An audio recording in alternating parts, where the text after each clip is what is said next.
Le football européen est en pleine crise. 12 grands clubs italiens, anglais, espagnols, pas de français, s'unissent pour former une super ligue. Il s'agirait d'une rivale directe à la Ligue des Champions. Le projet suscite un tollé au sein de l'UEFA. Son président évoque un crachat au visage des amoureux du football. Que Simeone ait réussi à remettre l'Atlético sur le devant de la scène, je veux bien, parce qu'il était tellement bas qu'il a réussi à lui redonner une allure. Mais maintenant, Simeone, quand est-ce que je vois une équipe de Simeone qui joue au football? C'est pas possible de proposer un jeu comme ça. Mais hier, ce qui a été proposé de l'Atlético Madrid, c'est pathétique, c'est honteux. Dans ce marasme collectif qu'est le football en 2021, ressort toujours quelques exceptions. Comme le dit si bien Pep, Graham Potter et son Brighton en font partie. Absolutely big fan from Graham Potter. Big fan when we faced them for the first time when I was in Swansea. Everyone playing his position, the ball come in the position, not the players move. Freedom and everybody knows what they have to do, the courage to play everywhere. Des matchs à huis clos, des rencontres avides d'artistes, des bus. Le football en 2021 n'est qu'une pâle copie du sport qu'on aime tant. Un sport qui est au carrefour de son histoire moderne où l'art de jouer doit revenir au centre des préoccupations. L'entraîneur anglais a le vent en poupe. Il est l'archétype même d'un jeune entraîneur capable d'exploits retentissants et surtout désireux de pratiquer un football alléchant porté vers l'offensive. Depuis plus d'1 an, Graham Potter amène une certaine fraîcheur, un dynamisme à un sport qui en a cruellement besoin.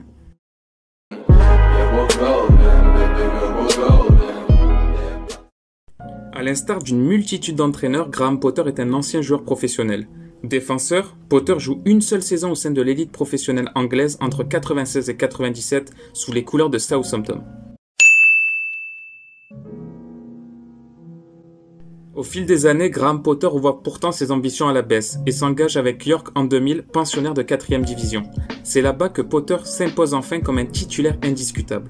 En 2005, à 30 ans, celui qui pourra se vanter d'avoir revêtu une fois le maillot de l'Angleterre avec les espoirs met un terme à sa carrière. L'heure pour lui d'en débuter une nouvelle, une carrière sûrement plus fructueuse.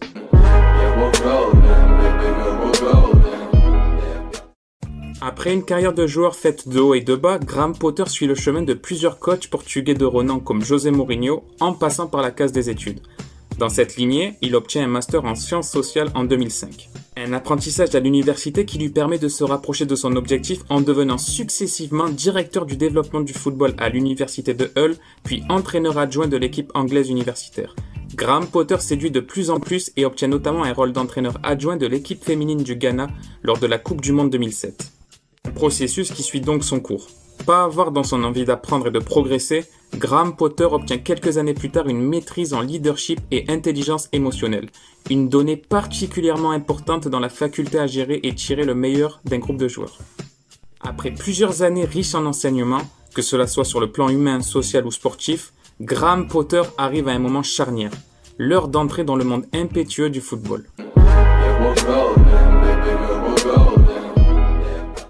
C'est donc en 2011 que Graham Potter obtient son premier poste en tant qu'entraîneur principal. Direction la Suède et Östersund, modeste équipe de 4e division. En l'espace de quelques années, Graham Potter va métamorphoser le club à bien des niveaux et le propulser en première division. En 2017 par exemple, il s'offre le luxe de remporter la Coupe de Suède, synonyme de qualification pour l'Europa League. Des prouesses qui ne s'arrêtent pas là puisqu'il réalise un exploit en 2018 en s'offrant le scalp d'Arsenal lors des 16e de finale retour d'Europa League. Une performance qui donnera un coup de projecteur au travail effectué par Graham Potter en Suède. No hay un corte bueno por parte de Holding. La extensión del balón dentro del área. Aquí puede caer el primero. El disparo. ¡Gol! Parada la defensa. Es el momento anímico de la visita. La tiene Sema. Sema se da la vuelta. Sema con el disparo. ¡Gol! ¡Gol!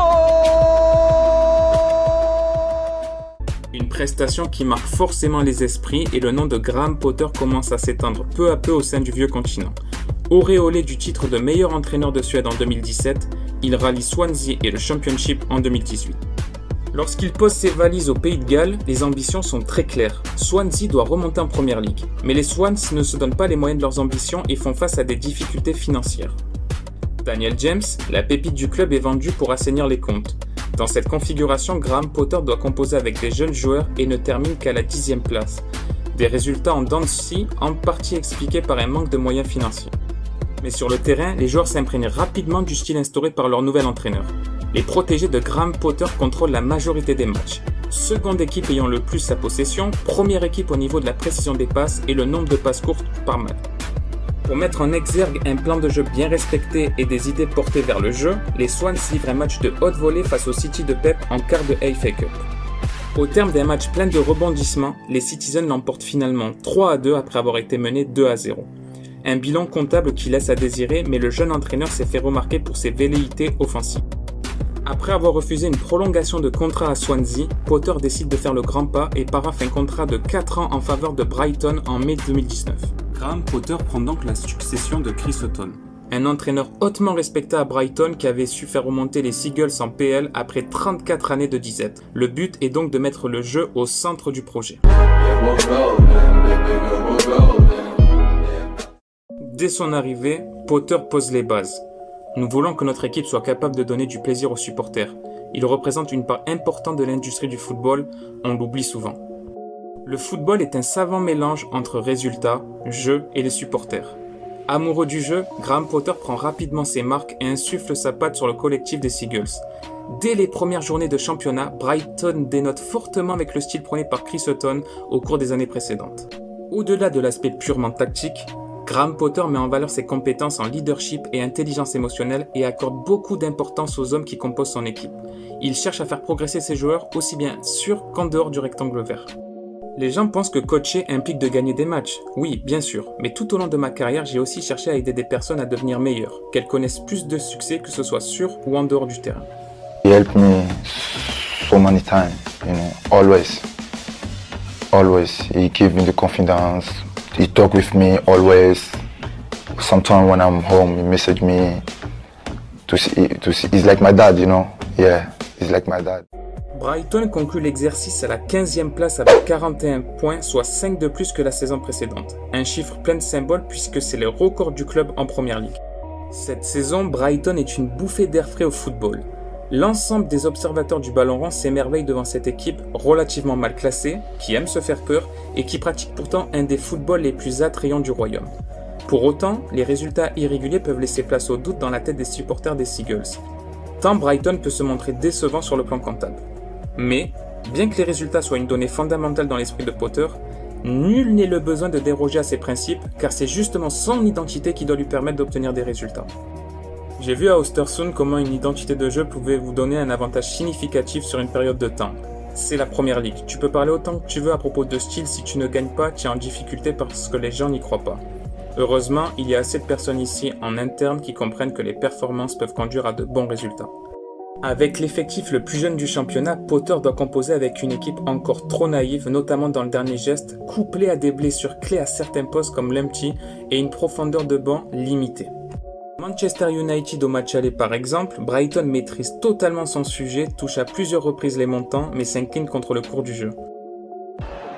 Also Johanbach who's involved for the first time and he picks out Trossard with a perfect ball and he's hit the woodwork again. Here comes Bruno Fernandes. Who scores and wins. Contre Crystal Palace, Brighton tire 45 fois à 4 sur l'ensemble des deux matchs mais ne prend qu'un petit point. 14e au championnat avec 9 points d'avance sur le premier relégable, Brighton est 4e au classement des expected goals. Un manque de réussite qui ne doit pas faire oublier cependant les séquences de jeu magnifiques made in Brighton cette saison. Une patte Potter qui séduit et qui ne faiblit pas face aux cadors du championnat en atteste des victoires face à Tottenham ou encore Liverpool. Dans les faits, comment le Brighton de Potter joue-t-il ?